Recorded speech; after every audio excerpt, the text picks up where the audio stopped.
నువ్వు అనుకున్నది జరగలేదు అంటే శ్రేష్టమైనది మరొకటి దేవుడు జరిగించబోతున్నాడు. నువ్వు ఆశించింది దక్కలేదు అంటే అంతకంటే ఉత్తమమైనదేదో నీకు రెడీ చేసి పెట్టాడు దేవుడు.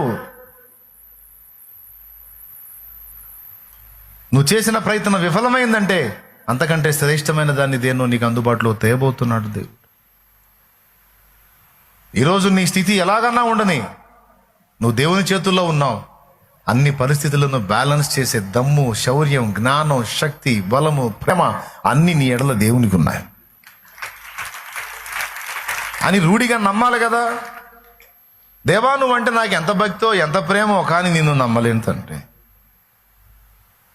చాలామంది భక్తులు ఇలానే ఉన్నారు, పేరుకే భక్తులు, భక్తి లేని భక్తులు.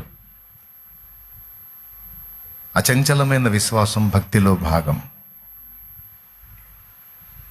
అందులోని దేవుని భయం, నచ్చనివి మానుకోవాలన్న తపన, దేవునికి నచ్చనివి మానేయాలన్న తపన.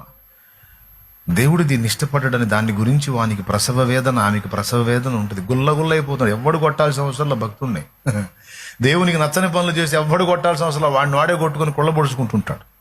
భక్తురాల హృదయం కూడా అంతే. ఆమెను ఎవరు కొట్టాల్సిన అవసరం, ఏదైనా అడుగు జారిందంటే తను తానే పొడుచుకుంటుంది.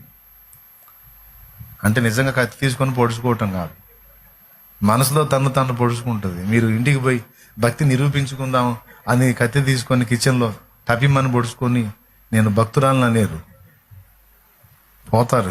అది ఆత్మహత్య అవుతుంది.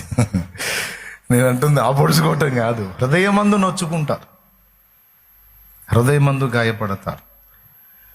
శాప భయమున నేర్చుచు దావీ